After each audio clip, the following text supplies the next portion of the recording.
अस्सलाम वालेकुम। आज क्या मौत का खेल हमें देखने को मिला है पहले ही T20 आई में। और बॉलर से तो हमें इस तरह की उम्मीद नहीं थी, बैट्समैन से तो हम उम्मीद कर सकते हैं कि वो इस तरह फ्लॉप होते रहते हैं। टू बी वेरी ऑनेस्ट, इस तरह जब मैच 7 ओवर का हुआ तो पहले से ही हमने एक्सपेक्ट कर लिया था कि पाकिस्तान ना कि सिर्फ हारेगा बल्कि बहुत बुरी तरह से हारेगा। क्योंकि जब भी ऐसा कोई टोटल लग जाता तो हमारे जहन में सिर्फ एक नाम होता था, फखर तमान। फखर तमान एक ऐसा नाम था जिसपे हम सोचते थे वो ये चेस कर लेगा, लेकिन अब वो भी नहीं था तो पहले से ही उम्मीदें छोड़ दी थी। दूसरी बात के इंटेंट बॉलिंग में बहुत ज़्यादा खराब थी। अगर मेरे सामने कोई पावर हिटर है और मैं ये सोच के बॉलिंग करूं कि यार वो मुझे तो छक्का मार देगा, तो मैं ज़रूर 6 छक्के खाऊंगा। और आज वही हमें पाकिस्तानी बॉलर्स की तरफ से देखने को मिला। बिल्कुल क्लूलेस थे, समझ नहीं आ रहा था फील्ड कहाँ है, बॉलिंग कहाँ करनी है। बहुत ज़्यादा प्रेशर ले लिया था 7 ओवर के मैच का। ऑस्ट्रेलियन बॉलर की अगर हम दूसरी साइड पर बात करें, बिल्कुल विकेट टू विकेट बॉल करी उन्होंने। ना अपनी लाइन से स्कैटर हुए, ना इधर उधर गए। पाकिस्तान की तरफ से एक्स्ट्रास भी देखने को मिली जो कि हमें कॉस्ट करा। 7 ओवर में 94 बन जाना, उसके बाद आप बैट्समैन से उम्मीद करो बनाने की, तो ऐसा कुछ हो नहीं सकता। क्योंकि बैट्समैन हमारे वैसे ही आधा साल आउट ऑफ फॉर्म रहते हैं और वो इस तरह का गेम आके फिनिश कर दें, वो भी किसी पावर हिटर के बगैर। एक तो आपने पूरी बैटिंग लाइनअप में एंकर्स भर दिए।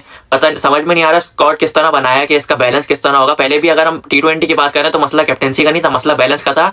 वही बैलेंस का मसला बाबर की कैप्टेंसी में रहा। शाहीन में, शादाब के अंडर हमने एक सीरीज खेली और अब जो हमने सीरीज खेली, अब जो स्टार्ट लिया रिजवान के अंडर में, वही कॉम्बिनेशन चल रहा है। तो जब तक यही हमारा कॉम्बिनेशन चलता रहेगा तो कैप्टेंसी कुछ ज़्यादा प्रूव कर नहीं पाएगी। आज जिस तरीके की पाकिस्तान ने क्रिकेट खेली और इवन पास में भी जिस तरीके की क्रिकेट खेली पाकिस्तान ने इन T20 स्पेशली, तो कहीं ना कहीं हमें ये देख के लगता है कि as the over decreases the vulnerability of the Pakistani team increases. तो ये कहीं ना कहीं एक इनवर्सली प्रोपोर्शनल जैसा एक कहानी लग रही है, क्योंकि पाकिस्तान के पास उस तरीके की बैटिंग नहीं है जो T20 क्रिकेट में सर्वाइव कर सके। और विद द कॉम्पिटिशन जो हेड बटलर जैसे प्लेयर्स लेके आते हैं, फिर आप वर्ल्ड वाइड देखें, अभी जायसवाल है, संजू सैमसन जिस तरीके से खेलते हैं, फिर वहाँ पे रीजा हेंड्रिक्स हैं, तो हर प्लेयर ऐसा है कि 140-145 के स्ट्राइक रेट वाला with in the power play. लेकिन हम पाकिस्तान क्रिकेट की बात करें तो यहाँ पे हमें जो पुराने प्लेयर्स जो वर्ल्ड कप से आ रहे हैं, वो सिर्फ 2 प्लेयर्स हैं जो हम लोग वर्ल्ड कप के पिछले वाले वर्ल्ड कप के कैरी कर रहे हैं, जो बाबर आजम और मोहम्मद रिजवान है। उनकी भी एवरेज, उनकी जो स्ट्राइक रेट है वो 130 के अराउंड है, 130 से ऊपर नहीं है। और जो हम लोग नए लड़के लेके आए जिनमें साहबजादा फरहान है और सलमान अली आगा की स्ट्राइक रेट जो है वो 118 की है। And on the other hand Sahibzada Farhan की तो इवन 100 भी नहीं है, 97 की स्ट्राइक रेट है उनकी इंटरनेशनल T20 क्रिकेट में। हालांकि उन्होंने कम मैचेस खेले, लेकिन फिर भी उन्होंने ओपन भी किया पाकिस्तान के लिए। लेकिन वो एज एन एंकर प्लेयर वो ज़्यादातर खेलते हैं। लेकिन पाकिस्तान के पास अब आप देखिए 4 anchor players in the opening 4 batsman are all anchor players. कोई ऐसा बैट्समैन नहीं जो आके अच्छी हिटें मार सके या एक्सेलरेट कर सके इन दी इनिंग्स। तो ये चीज़ देखनी पड़ेगी। एज रिजवान ने भी कहा था कि हमारे पास टाइम है अभी टीम बनाने का T20 आएगी, तो इस पर वर्क करना पड़ेगा। जो भी खामियां हैं वो देखनी पड़ेंगी। फ़खर जमान बैठे हुए हैं, आपके पास साइम अयूब बैठे हुए हैं, इन दोनों को किसी ना किसी तरीके से एडजस्ट करना पड़ेगा। बिकॉज जो एक्सप्लोसिव स्टार्ट पाकिस्तान मिस कर रहा है सिंस लास्ट 1 to 2 ईयर्स, वो वापस आना चाहिए पाकिस्तान के पास। वरना T20 क्रिकेट में, आज की T20 क्रिकेट में सर्वाइव करना बहुत ज़्यादा मुश्किल हो जाएगा। आज बॉलर्स कहीं ना कहीं लैग कर गए उस एग्जीक्यूशन में जो प्लान होता है ऑस्ट्रेलिया में जाके पेस के साथ बॉलिंग करना। बहुत सारे बॉलर्स हमने देखा, इवन इंक्लूडिंग हारिस रऊफ, नसीम शाह, शाहीन अफरीदी, सारे स्लो बॉल्स के चक्कर में गए, जिसकी वजह से वो जो प्लान्स थे उनके सही से एग्जीक्यूट नहीं हो पाए। क्योंकि गैबा की विकेट आप देखें, वो क्विक विकेट है, वहाँ पे स्लो बॉल का इतना इशू नहीं होता, बॉल ज़्यादा ग्रिप करता नहीं है। ग्रासी विकेट था आज भी। तो देखें 7 ओवर्स पे बॉलर्स को जज करना एक मुश्किल बात तो है, लेकिन फिर भी एज अ प्रोफेशनल, भले 7 ओवर की क्रिकेट हो या 5 ओवर की क्रिकेट, आपको अपना बेस्ट देना पड़ेगा। एंड इस पोजीशन पे अगर मेरे ख्याल से यॉर्कर्स पे जाते और उसकी एग्जीक्यूशन करते वो ज़्यादा बेटर होता। बट अनफॉर्चुनेटली हमें एक भी बॉलर ऐसा नहीं दिखा जो परफेक्ट यॉर्कर्स की एग्जीक्यूशन कर पाया हो पाकिस्तान की टीम में। भले वो शाहीन हो, भले वो हारिस रऊफ हो, सब ने स्लो बॉल्स के लिए गए। और नसीम का भी आखिरी ओवर आपने देखा ही, कटर मारी उन्होंने, स्लो बॉल बाउंसर करने की कोशिश की, यॉर्कर एक करने की कोशिश की, तो वो सही से एग्जीक्यूट नहीं हो पाई। सो यही डिफरेंसेस से थोड़े, क्योंकि हमारी बॉलिंग ही हमारी स्ट्रेंथ है, ये बात हमें समझनी पड़ेगी। हमारी बैटिंग ने आज तक इतना कुछ खास हमें जितवाया नहीं है। हमारी बॉलिंग ही हमें जो भी अपसेट्स करके देती है दूसरी टीम को, हमारी बॉलिंग ये। तो बॉलिंग ने जिस वक्त 94 खाए थे तो उस वक्त ही हाथ पांव फूल गए थे पूरी टीम के। एंड किसी को भी ये उम्मीद नहीं थी कि पाकिस्तान इतना बड़ा टोटल कहीं से चेस करेगा। तो बॉलिंग को भी सही से एग्जीक्यूशन करनी चाहिए, क्योंकि एक भारी जिम्मेदारी हमारी बॉलिंग के ऊपर है एज अ यूनिट, जिस तरीके से वनडे क्रिकेट में परफॉर्म करके आ रहे हैं। सो हाई एक्सपेक्टेशन है टीम के साथ। तो उम्मीद यही है कि अब नेक्स्ट जो T20 है उसमें अच्छी एग्जीक्यूशन हो। स्पेशली हारिस रऊफ को यही पैगाम है कि वो जो पेस है उनके पास, वो ऐसा कोई पेस, इतना पेस पे अगर कोई बैट्समैन उनको मार ले तो बहुत बड़ी बात होती है। जिस तरीके से विराट कोहली ने उनको चार्ज किया था वो एक बहुत स्पेशल इनिंग्स थी इसी वजह से। लेकिन उनके पेस पे अगर कोई बैट्समैन उनको मार ले तो ये उसकी काबिलियत है, ना कि हारिस रऊफ की बुराई। तो हारिस रऊफ अगर पेस के साथ बॉलिंग करें, अपने कटर से ज़्यादा अपने पेस पे फोकस करें, तो आई थिंक डेफिनेटली वो एक इम्पैक्ट क्रिएट कर पाएंगे, जैसे उन्होंने ODI सीरीज में किया इस दफ़ा। एंड उम्मीद तो ये करेंगे पाकिस्तान अब अच्छी सिचुएशन बनाए अपने लिए for the rest of T20 eyes. अगर बैटिंग की बात करें तो 7 ओवर के मैच में पावर प्ले का बहुत ज़्यादा रोल था, क्योंकि 2 ओवर का पावर प्ले था और जो टीम उसको सबसे ज़्यादा कैच कर लेती उसकी तरफ मैच आ जाता।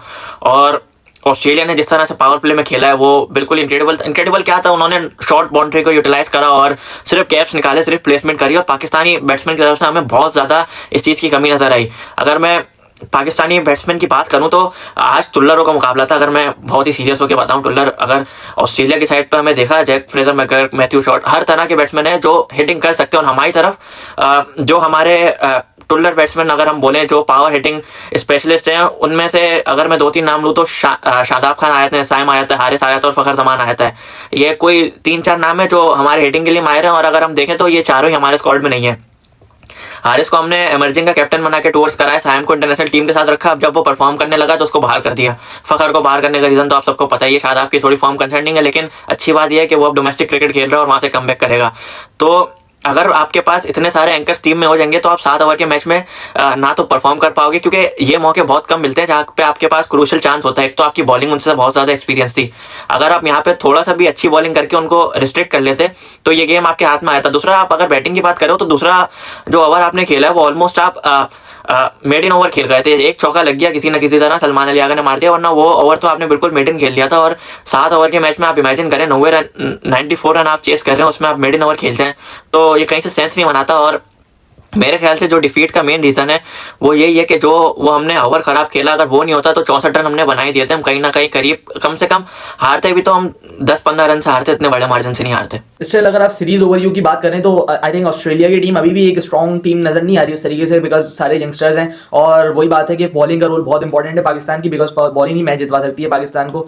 और अभी भी अगर मैं सीरीज का ओवरव्यू बात करूँ तो पाकिस्तान को मैं ऊपर ही देख रहा हूँ सीरीज में। आज का मैच 7 ओवर का था, कुछ इस तरीके से हम जज नहीं कर सकते इस टीम को कि क्या कर सकती है इन अ कंप्लीट T20 गेम। जैसे मैंने आपको पहले बोला कि जितने ओवर्स कम होते जाएंगे पाकिस्तान की स्ट्रेंथ जो है उतनी डिप्रीव होती जाएगी। तो जब 20 ओवर का पूरा मैच होगा तो उस वक्त देखना पड़ेगा किस तरीके से कंपटीशन होता है। और जो बॉलर्स खेल रहे हैं पाकिस्तान के, शाहीन, नसीम और हारिस, तीनों टॉप क्वालिटी के बॉलर हैं। बाज भी थोड़ा सा ऐड कर देते हैं, वो स्लो कटर्स आखिर में डेथ बॉलिंग की बुनियाद रख देते हैं वो। तो बॉलिंग का बहुत इंपॉर्टेंट रोल होगा अगले दोनों T20 में। पाकिस्तान को अगर सीरीज जीतनी है तो वो बॉलिंग के दम पे ही जीत सकता है पाकिस्तान, बिकॉज बैट्समैन एक तो बहुत यंग है अभी, और जो बड़े वाले हमारे हैं, 2 बाबर और रिजवान, उनकी उस तरीके की अभी फॉर्म बाबर की तो स्पेशली नहीं चल रही है। सो देखना पड़ेगा, उन लोगों को भी थोड़ी सपोर्ट चाहिए अभी, तो वो बॉलिंग दे सकती है। एंड पॉजिटिव रहना चाहिए मेरे ख्याल से इस वक्त पाकिस्तान टीम को भी एंड फैंस को भी। एंड आई थिंक केपेबल है ये टीम ऑस्ट्रेलिया, इस ऑस्ट्रेलियन टीम को T20 में हराने की।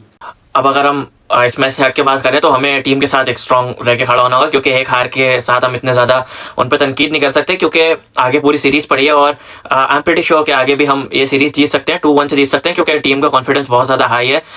बस थोड़ा सा कंडीशन से एडजस्ट होना है और टीम कॉम्बिनेशन मैनेज करना है। अगर ये सब हो जाता है तो हम बहुत अच्छे से जीत जाएंगे।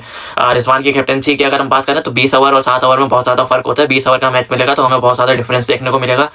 उम्मीद यही करते हैं कि आगे के 2 मैचेस हम कन्विंसिंगली जीत जाएंगे और ऑस्ट्रेलिया को कहीं भी ऐसा चांस नहीं देंगे कि वो सीरीज में पुल बैक कर सके। Thank you so much for watching, stay tune, और हमें फॉलो कर लें, सब्सक्राइब करें, लाइक शेयर करें आगे की वीडियोस के लिए। इंशाल्लाह चैंपियंस ट्रॉफी से रिलेटेड भी कोई खबर आएगी, आगे के मैचेस से रिलेटेड भी कोई खबर होगी तो फौरन आपके पास वो वीडियो पहुंच जाएगी। थैंक यू सो मच, अल्लाह हाफिज़।